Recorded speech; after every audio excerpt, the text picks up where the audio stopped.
जय हिंद प्यारे बच्चों। देखिए प्यारे बच्चों, आज की इस वीडियो में हम लोग जो भी क्वेश्चंस करने वाले हैं सारे ही क्वेश्चंस आपके मैट्रिक परीक्षा 2024 के लिए बहुत ही महत्वपूर्ण है। तो इस वीडियो को पूरा अंत तक जरूर देखिएगा और वीडियो अच्छा लगे तो एक लाइक कर देना है और साथ ही साथ इस चैनल को जरूर सब्सक्राइब कर लीजिए ताकि इस तरह का महत्वपूर्ण वीडियो जब भी मैं डालूँ सबसे पहले आप तक आसानी से पहुँच सके। तो चलिए इस वीडियो को शुरू करते हैं। देखिए प्यारे बच्चों, सबसे पहला प्रश्न की ओर हम लोग चल रहे हैं। पहला प्रश्न क्या है? पहला प्रश्न क्या है प्यारे बच्चों? प्रश्न को पढ़िए। कह रहा है मुनीन पद में कौन सी विभक्ति है? याद कर लीजिए प्यारे बच्चों, मुनीन पद में जो है आपको द्वितीय विभक्ति है। ऑप्शन बी बिल्कुल सही हो गया, याद रखिएगा। प्रश्न 2 को पढ़िए। कह रहा है कि समाज प्लस ठक से कौन सा शब्द बनेगा? याद कर लीजिए, मोस्ट वीवीआई प्रश्न है, छपेगा। सही आंसर सामाजिक हो जाएगा। ऑप्शन बी बिल्कुल सही है। तीसरा प्रश्न को पढ़िए। कह रहा है मति शब्द के द्वितीय बहुवचन का रूप कौन सा है प्यारे बच्चों?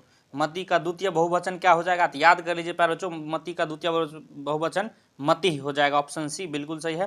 प्रश्न 4 को पढ़िए। कह रहा मंगलम जो पाठ में कैसे मंत्र संकलित है प्यारे बच्चों? तो याद कर लीजिए, सही आंसर क्या हो जाएगा? तो ये पदात्मक है, यानी ऑप्शन बी बिल्कुल सही हो जाएगा।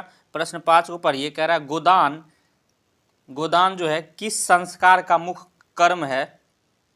याद कर लीजिए, सही आंसर क्या हो जाएगा? केशांत संस्कार का, यानी ऑप्शन सी बिल्कुल सही है।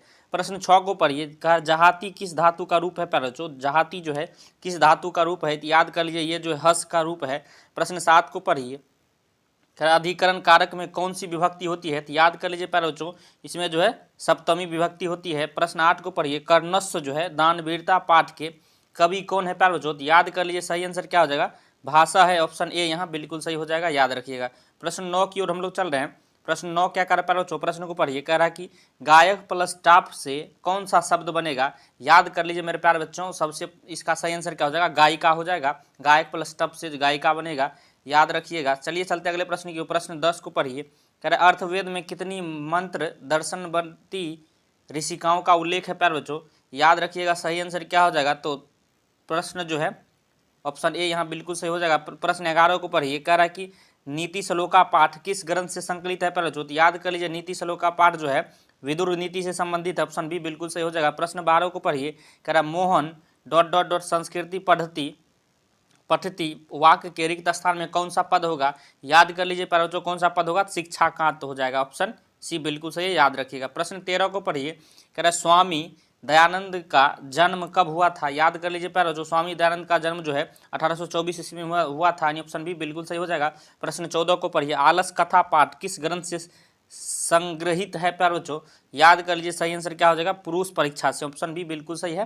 प्रश्न 15 को पढ़िए। कह रहा है गम प्लस कितन से कौन सा शब्द बनेगा प्यारे बच्चों? तो याद कर लीजिए, ये जो है गति ही बनेगा। ऑप्शन ए यहाँ बिल्कुल सही है। प्रश्न 16 को पढ़िए। कह रहा है मंडलम पाठ का प्रथम मंत्र किस उपनिषद से लिया गया है? याद कर लीजिए प्यारे बच्चों, किस ईशावास्योपनिषद से लिया गया, ईशावास्योपनिषद से लिया गया है। ऑप्शन सी बिल्कुल सही हो जाएगा, याद रखिएगा। प्रश्न 17 को पढ़िए। देखिए, कह रहा है कि बुद्ध के समय में पटना का नाम क्या था? याद कर लीजिए प्यारे बच्चों, बुद्ध के समय में पटना का नाम पाटलिपुत्रम था। ऑप्शन ए बिल्कुल सही हो जाएगा। प्रश्न 18 को पढ़िए। कह रहा है जगत प्लस गौरवम की संधि क्या है? याद कर लीजिए प्यारे बच्चों, क्या हो जाएगा? जगत प्लस गौरवम की हस्तिनापुरम। ऑप्शन डी बिल्कुल सही हो जाएगा। प्रश्न 19 को पढ़ लीजिए, क्या कह रहा है? प्रश्न 19 कह रहा है बिहार की राजधानी कौन सा है प्यारे बच्चों? तो याद कर लीजिए, बिहार की राजधानी क्या है? पाटलिपुत्रम है। ऑप्शन ए यहाँ बिल्कुल सही हो जाएगा। प्रश्न 20 को पढ़िए। कह रहा है त्रिभुवन में कौन सा समास है प्यारे बच्चों? तो याद कर लीजिए, त्रिभुवन में जो है आपको द्विगु समास। ऑप्शन डी बिल्कुल सही हो जाएगा। प्रश्न 21 को पढ़िए। प्रश्न 21 क्या कह रहा है प्यारे बच्चों? प्रश्न को पढ़िए। कह रहा है कि गन्ना हिमालयात निस्सरती के निस्सरती पद में कौन सा उपसर्ग है? याद कर लीजिए प्यारे बच्चों, कौन सा उपसर्ग है? सही आंसर नहीं हो जाएगा। ऑप्शन बी बिल्कुल सही है। प्रश्न 22 को पढ़िए। कह रहा है कि कर्मधारय समास का उदाहरण कौन सा है प्यारे बच्चों? तो याद कर लीजिए, कर्मधार समास का उदाहरण कौन हो जाएगा? तो ये जो महापुरुषा हो जाएगा। ऑप्शन डी बिल्कुल सही है। प्रश्न 23 को पढ़िए। कह रहा है कि भारत महिमा पाठ का प्रथम पद किस पुराण से संकलित है प्यारे बच्चों? तो याद कर लीजिए, ये किस पुराण से हो जाएगा? तो ये विष्णु पुराण से हो जाएगा। ऑप्शन ए यहाँ बिल्कुल सही है, याद रखिएगा। प्रश्न जो है आगे हम लोग चल रहे हैं। प्रश्न 24 को पढ़िए। कह रहा है कि वरदाम्बिका परिणय चंपू किसकी रचना है प्यारे बच्चों? तो याद कर लीजिए, सही आंसर क्या हो जाएगा?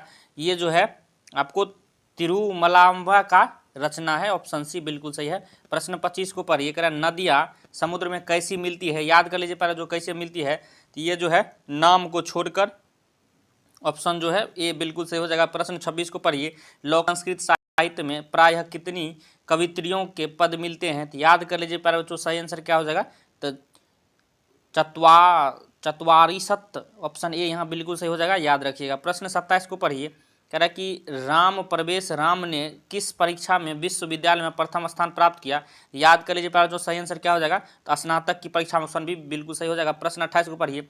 कुल की रक्षा किससे होती है? तो याद कर लीजिए प्यारे बच्चों, कुल की रक्षा जो है वीर्य से या चरित्र से होती है, ऑप्शन डी बिल्कुल सही होगा। 29 को पढ़िए। कह रहा है सखा किस शब्द का रूप है प्यारे बच्चों?